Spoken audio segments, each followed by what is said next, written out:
Welcome back, dear friends.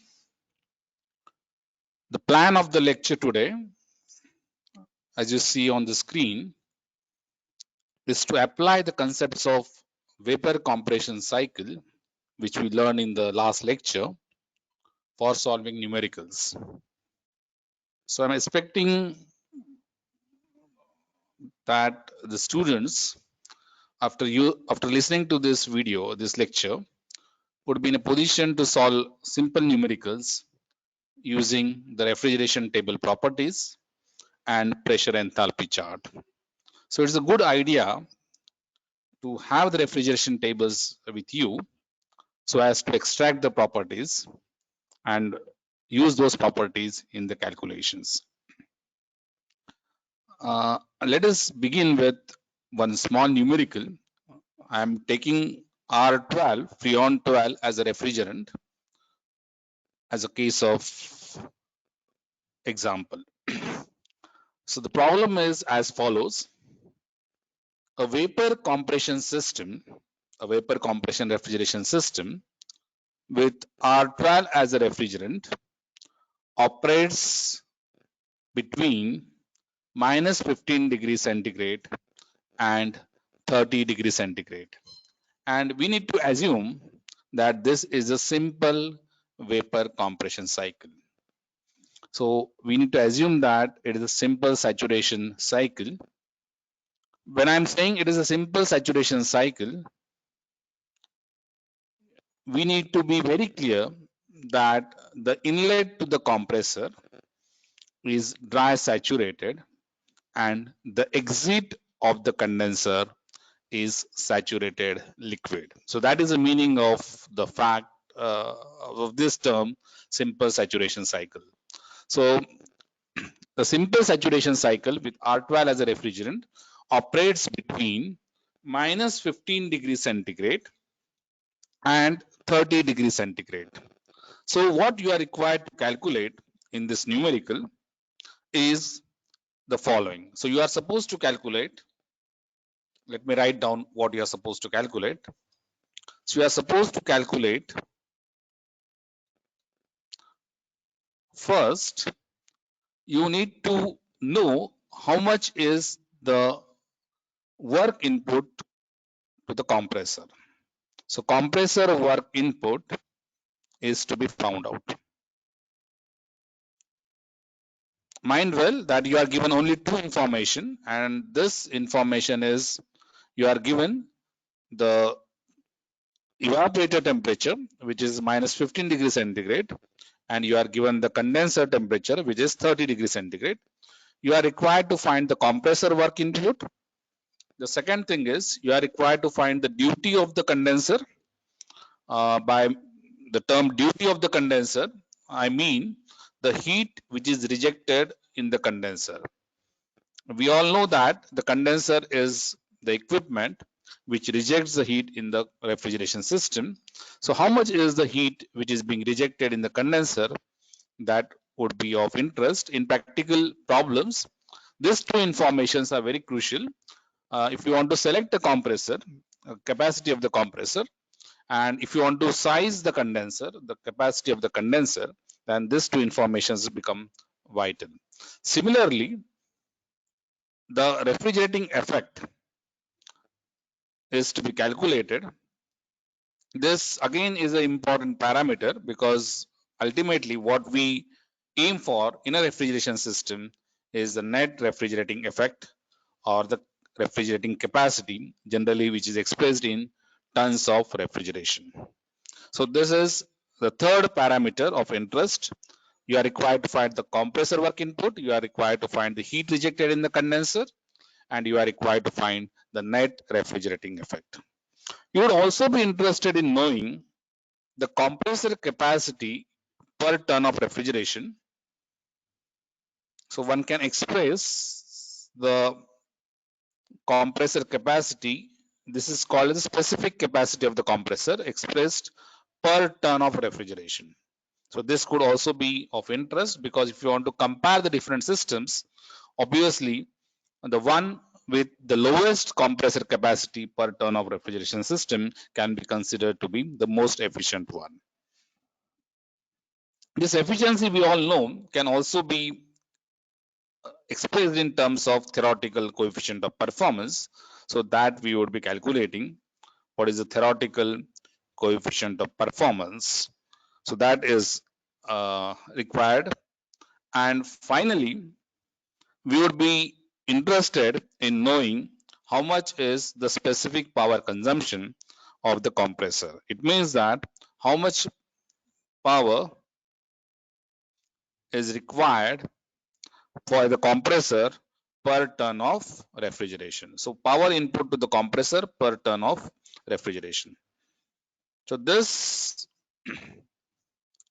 information, that is information 4 and 6, okay, these are the specific informations expressed in terms of tons of refrigeration, and that gives you an idea of comparing different types of systems. So the one which is having the lowest power input per ton of refrigeration would be the most efficient, right? Similarly, the compressor capacity per ton of refrigeration would be desirable, would be that it is a minimum capacity. Okay, so let me again read out what was asked. As I said, the plan of the lecture is to apply the concepts which we have learned, and the problem is a vapor compression system operating between minus 15 and 30 degrees centigrade with R12 as a refrigerant, and you are required to calculate the following things. Now, the first step in problem solving, while solving the problem on refrigeration, the first step is to draw the correct diagram. Okay, so it's a good idea to draw a temperature entropy diagram and pressure enthalpy diagram for the given problem. Okay, so I would be first drawing the pressure enthalpy diagram, and I would be expressing certain things in terms of some numbers. So let me call the compressor input as the state 1. Okay, let me call the compressor input as the state 1. So what I am drawing is first the pressure enthalpy diagram. pH chart is available readily in the market. So what you are required to do is that you can plot this cycle on the pressure enthalpy chart. Okay, so this is the pressure enthalpy diagram. This is the vapor dome of the pressure enthalpy diagram, and the pressures would correspond to the given saturation temperatures, and the given saturation temperatures are 30 degrees centigrade and the other temperature is minus 15 degrees centigrade. So the pressure enthalpy diagram would look like this. This is to be vertically drawn actually. So this is state 1, this is state 2, this is state 3, and this is state 4. Okay, when I'm saying it is a simple cycle, I am assuming that the state 1, which is the input to the compressor, is dry saturated. It means that it would lie on the vapor dome. So it is a dry saturated vapor. And this point 1 has to be on this curve. Okay, then when I'm saying it is saturated cycle, I would say that the state 3 is saturated liquid. That is, after condensation, the state 3 is to be saturated liquid. We all know that the process 1 to 2 is isentropic, the entropy remains constant. The process 2 to 3 is a constant pressure process corresponding to the condenser pressure. Process 3 to 4 is an isenthalpic process, and hence it is drawn vertical on a pressure enthalpy diagram. And process 4 to 1 is a constant pressure process which corresponds to the evaporator pressure PE.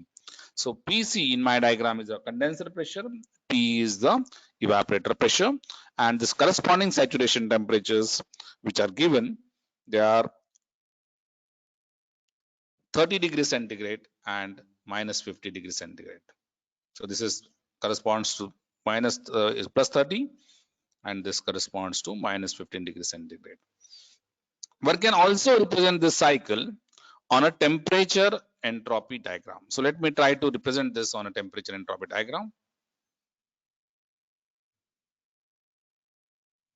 So the vertical axis is temperature, the horizontal axis is entropy. So temperature, entropy diagram, and let me draw the vapor dome. This is a vapor dome. The process again has to lie between, the cycle has to lie between two constant pressure lines. So the upper constant pressure line is the condenser pressure line, and the lower pressure line is the evaporator pressure line. So this is the evaporator pressure line. Now we are considering that the process 1 to 2 is an isentropic process, so it is vertical here. So this process 1 to 2 is vertical because the entropy is constant. So S1 will be equal to S2, and meanwhile I am drawing a temperature entropy diagram, so this has to be a vertical line. The process 2 to 3 is a constant pressure process. This is a constant pressure line, and because it is a simple saturation cycle, the state 1 is saturated liquid, dry saturated vapor, and state 3 is saturated liquid. So this is the state 3.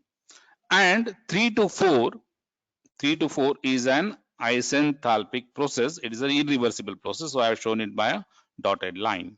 So this is isenthalpic process, but because it is irreversible process, the entropy increases from S3 to S4, and 4 to 1 is a constant pressure process. Okay, so this becomes my representation.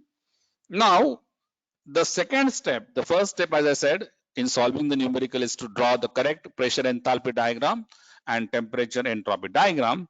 The second step is to determine the enthalpies at the salient points. So let me write down the enthalpies at the salient point. So let me start with the state 1. So state 1, I am interested in finding the enthalpy H1. Now H1 is, because the state 1 is a dry saturated, so from the refrigeration 12 R12 tables, I would be looking for the Hg value, G for dry saturated. So Hg value, and what is the temperature? The temperature is minus 15 degrees centigrade. So from the refrigeration tables, from the refrigeration table of R12, I would be extracting the property of Hg at minus 15 degrees centigrade, and that would be the enthalpy, specific enthalpy of the refrigerant at the compressor inlet. So if you look at the diagram and if you look at the tables, you'll find that you'll get the value of 180.98 kilojoules per kg. Okay, 180.98 kilojoules per kg. So this is the specific enthalpy obtained from the R12 Freon 12 refrigeration table.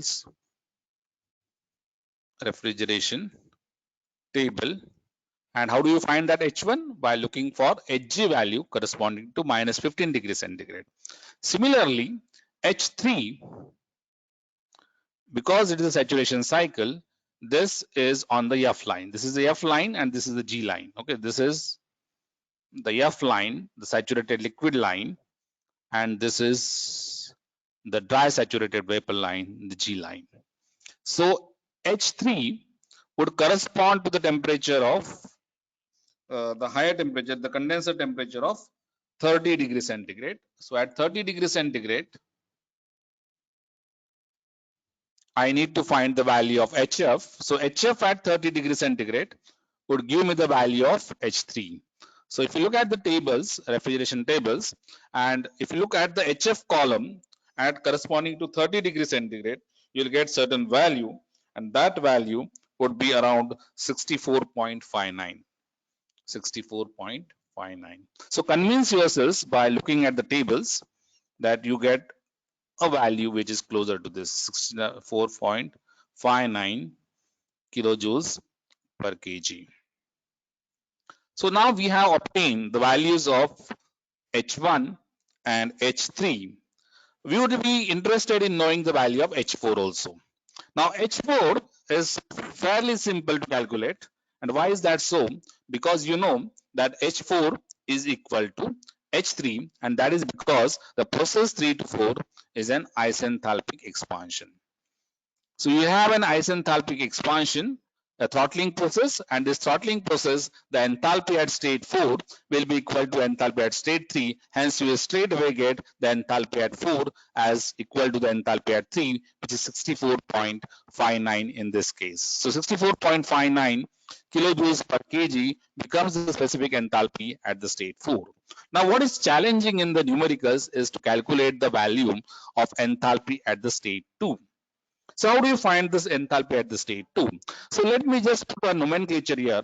So this 2 and this is, let us say, 2G. 2G, what does 2G mean? 2G means the state on the G line corresponding to the pressure of the condenser. So 2G is the saturation temperature corresponding to 2G is the state corresponding to the saturated vapor line, on the saturated vapor line. So how do you find H2? Now H2 is H superheated, because you know that this region is a superheated region. The region within the vapor dome is the wet region. So H2 is H superheated. So H superheated would be H2G plus Cp, that is specific heat of gas, into T2 minus T2G. T2 minus T2G. So we need to find H2, which is H superheated, as H2G plus CPG T2 minus T2G. Okay, is this clear? So how do you find H2G now? So H2G corresponds to 30 degrees centigrade. So from the refrigeration tables, H2G can be obtained as the value corresponding to 30 degrees centigrade. So as you see from the refrigeration tables, if you look at the refrigeration tables, you'll find that the value of H2G is 199.62. Okay, so convince yourselves by looking at the tables that the value of H2G is 199.62 kilojoules per kg. Similarly, from the refrigeration tables, you will get the specific heat of the refrigerant as 0.62, because you are talking about R12 as a refrigerant and you are talking about the temperature of corresponding to 30 degrees centigrade. So corresponding to this temperature of 30 degrees centigrade, the approximate value of specific heat of the refrigerant gas, that is R12 gas, from the refrigeration table is 0.62. Now T2 is what? T2 is unknown. So we don't know T2. So T2 is unknown and T2G is known, which is 30 degrees centigrade. So now you have one equation, where the unknown is T2, and we would require the temperature T2 if you want to find the value of enthalpy H2. So how do you find the temperature of T2? And this is the most crucial step in solving the numericals on the vapor compression cycle. How do we calculate the value of T2? Now to calculate the value of T2, we make use of the fact that the process 1 to 2 is an isentropic process. Mind well, why are we considering this process 1 to 2? We are considering the process 1 to 2 as an isentropic process because your objective is now to find the value of T2. And why do you require the value of T2? Why do you find the value of T2? So we need the value of T2 because we ultimately want to find the value of H2. Okay, so how do you get the value of T2? So we make use of the fact that the process 1 to 2 is an isentropic process, that is entropy at 1 is equal to entropy at 2. Now what is entropy at 1? Entropy at 1 is the entropy of dry saturated vapor corresponding to minus 15 degrees centigrade. So Sg at minus 15 degrees centigrade is the entropy at 1. Okay, and what is that value? So from the refrigeration tables, if you look at this value, you'll find that the entropy at 1 is 0.7052 kilojoules per kg Kelvin. Okay, so convince yourselves that the entropy of at 1 can be calculated as SG value at minus 15 degrees centigrade, and from the refrigeration tables of R12 you would get this value as 0.7052 kilojoules per kg Kelvin. Now what is entropy at 2? Entropy at 2 is the entropy of superheated vapor. Okay, superheated vapor. So you know that the superheated vapor entropy is related to the saturation vapor entropy by this relation Sg plus Cp ln T2 by T1. Okay, Cp Sg plus Cp ln T2 upon T2G. So this is S2, which is the entropy of superheated vapor. And what is SG? SG would correspond to correspond to the saturation temperature, that is condensation temperature, 30 degrees centigrade. The value of Cp is already known. It is 0.62. The value of T2 is to be determined. This is unknown, and T2G is known. And what is that value of T2G? That value of T2G is 30 degrees plus 273. Mind well that this expression is valid only for the temperatures in Kelvin. Okay, and you know that S2 has to be equal to S1 because the process is isentropic. So if you get this S2, S2 would be 0.7052, and then from the refrigeration tables one can obtain the value of Sg corresponding to 30 degrees centigrade. So if you look for the value of Sg corresponding to 30 degrees centigrade, that comes to 0.6853 from the refrigeration table. The value of Cp is known to you, which is 0.62 log to the base E T2 upon 30 plus 273. So if you solve this expression, you'll get the unknown T2. So solve this and you'll find that after solving this, the value of T2 in Kelvin comes to 312.88 Kelvin. Okay. So this is the value of T2. But are we interested only in T2? We are not interested only in T2. We are actually interested in finding the enthalpy H2. That is the enthalpy at the compressor outlet. So how do we find this now? H2. So we had already written this expression. H2 is equal to H2G plus CPG T2 minus T2G.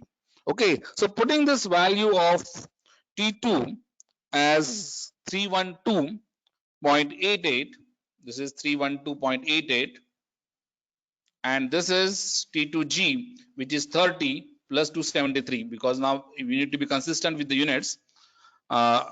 So this is 30. If it is expressed in degrees Celsius, then both T2 and T2G has to be expressed in degrees Celsius. If you express it in Kelvin, then both this T2 and T2G has to be expressed in Kelvin. Mind well that it is a difference. So it does not matter if you express both the units in Kelvin or both the units in degree centigrade. However, we cannot express one unit in Kelvin and the other unit in degree Celsius because it is a difference. Mind well.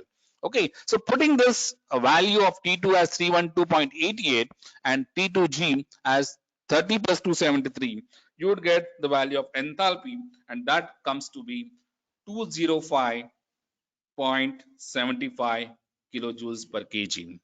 So now look at this. What we have done ultimately is, in problem solving, what is important is we obtain the values at the salient points, that is at the state 1, state 2, state 3 and state 4, and that is what we had done. Okay, once we have obtained the values of H1, H2, H3 and H4, now the problem solving becomes the problem of application of steady flow energy equation to the different components of the refrigeration system. For example, the first part which we talked about, the first question was to find the compressor work. Okay, so how do you find the compressor work? To find the compressor work, let me go to the questions. The compressor work, okay, if you want to find the compressor work, then compressor work, by applying the steady flow energy equation, specific compressor work would be the enthalpy difference across the compressor. Enthalpy difference across the compressor. Similarly, if you want to find the heat rejected in the condenser, it would be the enthalpy, specific enthalpy difference, specific heat rejected. It would be the enthalpy difference across the condenser. Similarly, the enthalpy refrigerating effect would be the enthalpy difference across the evaporator. If you want to find the total compressor work input, then we need to multiply it with mass flow rate of the refrigerant.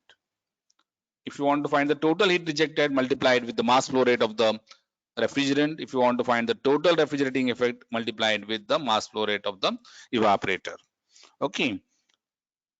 How do you find the capacity per ton of refrigeration? You need to find the total capacity and then divide it by the tonnage of refrigeration, the capacity. How do you find the theoretical COP? Theoretical COP, you know that it is equal to the refrigerating effect, that is the enthalpy difference across the evaporator, which is the refrigerating effect, upon the compressor work, which is the enthalpy difference across the compressor. So you all see now that ultimately what happens is, if you want to calculate all this, that is the compressor work input, heat rejected, net refrigerating effect, compressor capacity, theoretical COP, power per ton of refrigeration, we are ultimately to find the enthalpy difference. Okay, so enthalpies we have already calculated. So let us one by one look at the calculations of the compressor work and all those things. So let me write down the compressor work calculation. So compressor work is, specific compressor work would be H2 minus H1. H2 minus H1. And what is H2? H2 we had already calculated. It has to be 205.75 kilojoules per kg, and H1 we had already obtained from the refrigeration table to be 180.98. So that difference would give us the specific compressor work, which comes out to be 24.77 kilojoules per kg. So mind well that if you want to calculate the compressor work, what I had done, specific compressor work, okay, per kg, I have taken the enthalpy difference across the compressor. So what I have done is I have taken the enthalpy difference across the compressor. Okay. Now if I want to calculate the heat rejected in the condenser, as I said, I would be calculating the enthalpy difference across the condenser. Okay, so let me find, this is the first answer. This is the first answer. The second answer is the heat rejected in the condenser. Heat rejected in condenser. Okay, so as you see from the pressure enthalpy diagram, heat rejected in the condenser is in the process 2 to 3, and hence it is H2 minus H3. H2 minus H3. And you have the value of H2 and H3. H2 is 205.75, and the value of H3 you have calculated it as 60. You had obtained it from the refrigeration table as 64.59 kilojoules per kg Kelvin. So if you do this difference, if you find this difference, what you'll get is the answer, and that answer is to be obtained as, we have issues when the factors are there and clean energy investment on the clean. And this answer is to be calculated as, just a minute.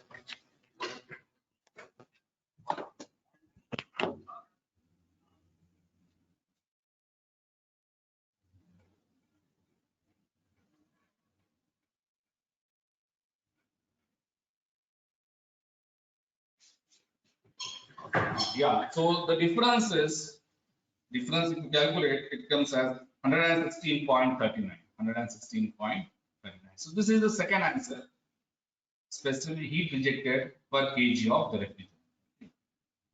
Now the third question was, what is the compressor capacity? So for finding the compressor capacity, you must find first the mass flow rate. So how do you find the mass flow rate? So mass flow rate is the total refrigerating effect upon the net refrigerating effect. Okay. net refrigerating effect, specific refrigerating effect. Now for finding the specific refrigerating effect, let me use the other slide. The refrigeration happens during the process 4 to 1. So specific refrigerating effect would be the enthalpy difference across the evaporator. Okay, so enthalpy difference across the evaporator is, in my diagram, it would be H1 minus H4. H1 minus H4, and H1 you have already calculated as 180.98. Okay, 180.98 kilojoules per kg, and H4 happens to be equal to H3. H4 happens to be equal to H3, and that is 64.59 kilojoules per kg. So that specific refrigerating effect happens to be 116.39 kilojoules per kg. Okay. So this was the third answer, I guess. This is the answer 3. That what is the net refrigerating effect? Now, how do you find the mass flow rate for finding the capacity? So as I said, the mass flow rate is the total refrigerating effect capacity expressed in tons upon the specific refrigerating. Now, what you are required to find is the capacity per ton. So per ton means 1 ton. So 1 ton upon the specific refrigerating effect, that is 116.39 kilojoules per kg. It means that you are interested in knowing how much mass has to be circulated in the circuit for obtaining every ton of refrigeration. Now 1 ton of refrigeration is nothing but the amount of heat equivalent to 3.517 kilojoules, okay, every second, rejected by the refrigerant every second. Okay, so the cooling effect obtained is 1 ton, meaning that the refrigeration system is in a position to remove 3.517 kilojoules of heat every second. That is the meaning of the expression 1 ton. Okay, 1 ton of refrigeration, please remember, is equal to 3.517 kilojoules per second per kilowatts. Okay, now specific refrigerating effect is 116.39 kilojoules per kg. You can express this in minutes also. So if you want to express it in minutes, I would multiply it with 60. So that gives me the value of the refrigerating effect, and that comes to be around 1 point. If you solve this, you'll get it as 1.81 kgs per minute every ton of refrigeration, per ton of refrigeration. What is this m dot? M dot is the mass flow rate. Please understand, m dot is the mass flow rate of the refrigerant which has to be circulated in the system for obtaining the total refrigerating effect as 1 ton, 1 TR. Okay, and how do we calculate that? We calculate mass flow rate per ton by substituting the value of capacity as 1 ton and dividing it by the specific refrigerating effect. So what I had done is that I had taken the numerator as 1 ton capacity and the denominator as the specific refrigerating effect. And what do you mean by specific refrigerating effect? It is the delta H across the evaporator, which in this case is to be calculated as 116.39 kilojoules per kg. Okay, so putting these values, and what I had done is I trick I had done, because I would have got the answer in kgs per second into 10 raised to minus something. So in order to avoid this, I have expressed the mass flow rate in kgs per minute by multiplying the 3.517 with 60. Okay. So if you multiply 3.517 into 60, it is a conversion of 1 ton of refrigeration in kilojoules per minute. Okay. So this gives me the mass flow rate as 1.81 kgs per minute per TR. But that is not what is asked. In the numerical, what was asked is you are required to find the compressor capacity. The fourth question was you are required to find the compressor capacity per ton. Okay, compressor capacity per ton of refrigeration. It means that you are interested in finding what is the volume of the compressor to be bought in the market. Okay. So for that, what we need to do is that you need to multiply this m dot with the specific volume, and this is a very important step, specific volume at the compressor inlet. Now, what is the compressor inlet in my diagram? The compressor inlet in my diagram is the state 1. So what we need to do is that we need to multiply the mass flow rate of the refrigerant obtained per ton with the specific volume V1. But what is V1? V1, if you look at the diagram, the pressure enthalpy diagram or the temperature entropy diagram, this V1 is Vg corresponding to minus 15 degrees centigrade. This is a very important step, mind well. Finding the specific volume, V1 is Vg corresponding to minus 15 degrees centigrade. Okay, so what I do now is I find V1 as Vg corresponding to minus 15 degrees centigrade from the refrigeration tables. Okay, and that value, if you look at the refrigeration table, that value comes to be 0.0912, and the unit, because it's specific volume, the unit would be meter cube per kg. And you already have calculated what is the mass flow rate per ton. So the mass flow rate per ton has to be multiplied with this specific volume. Let me write down the mass flow rate as, that was 1.8130, sorry, 1.8130, and what was the unit?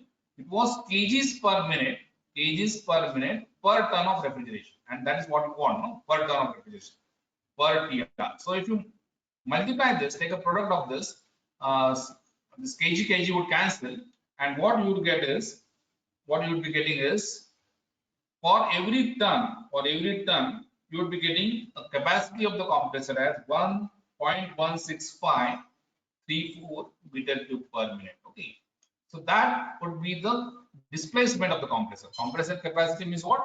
Displacement of the compressor every ton. So what is the meaning of this? Significance of this is that if you want to build a 1 ton refrigeration system, then you need to purchase a compressor of capacity 0.16534 meter cube per minute. If you want to have a compress, if you want to design a refrigeration system of 10 ton capacity, then you need to have a compressor capacity of 0.16534 into 10 meter cube per minute. That is the meaning of this. So that is the reason why we are calculating the capacity. So that gives us an idea about the compressor size. Okay, what should be the displacement of the compressor to be bought from the market. Another important question which was asked was the compressor power per ton. Okay, compressor power per ton.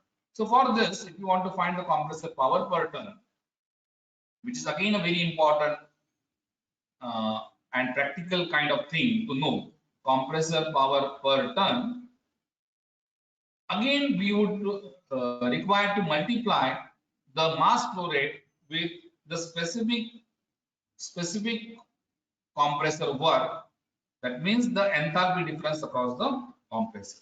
So what was that specific compressor work? We had already calculated that specific compressor work as 24.77 kilojoules per second. Okay, so mass flow rate is 1.8130 kgs per minute into 24.77 kilojoules per second. But it is a good idea to express the compressor power in kilowatts. So what I will do is that I will convert this into seconds. So for converting it into seconds, okay, I will divide this by 60. So that if we divide it by 60, so 60, you know that 60 seconds per minute. So this minute will cancel, and this would be ultimately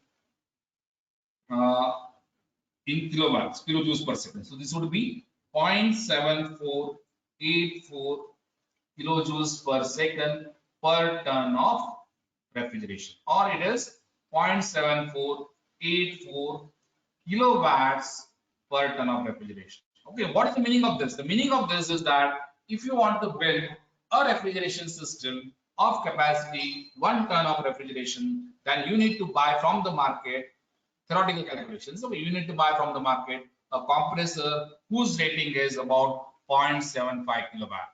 If you want to purchase a compressor, if you want to build a system of 10 TR, 10 tons of refrigeration capacity, then from the market, you need to buy a compressor of rating 0.75 into 10, that is 7.5 kilowatt compressor you need to buy from the market. So this gives you very practical insights. This calculations gives you a very practical insight about sizing of the compressor.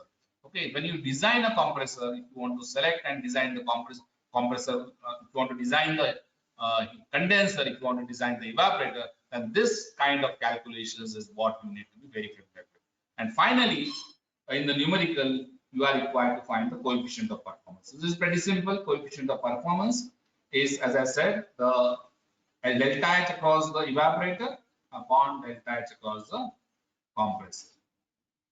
That is the refrigerating effect, specific refrigerating effect upon specific compressor work. We had already calculated that. Specific refrigerating effect is 116.39 kilojoules per kg, and specific compressor work was 24.77 kilojoules per kg. Okay, so this is kg. Please note here, this is kg. This is kg. Okay, so this kg would cancel, and in the early power. Okay, yeah. So this is 116.39 kilojoules per kg and 24.77 kilojoules per kg. That gives us a COP of 4.69. Okay. So this is how we calculate the numericals in the vapor compression refrigeration system. So let me just do a recap. What is the method of solving this numerical? We can solve this numerical first by drawing the corresponding cycle on a pressure enthalpy diagram and the temperature entropy diagram. The second step is you need to find the specific enthalpies at the state 1, state 2, state 3, and state 4. The next part is you need to be very clear about the steady flow equations of each component, and then you calculate the specific compressor work, specific refrigerating effect, specific heat rejected by the condenser, and then you need to get the mass flow rate. If your total tonnage is known, you can find the mass flow rate, but if the total tonnage is not known, then you can find the mass flow rate for every ton of refrigeration. Once you get the tonnage of every ton of refrigeration, you can calculate the compressor capacity expressed in meter cube per minute per ton of refrigeration, and you can calculate the compressor power expressed in kilowatts per ton of refrigeration.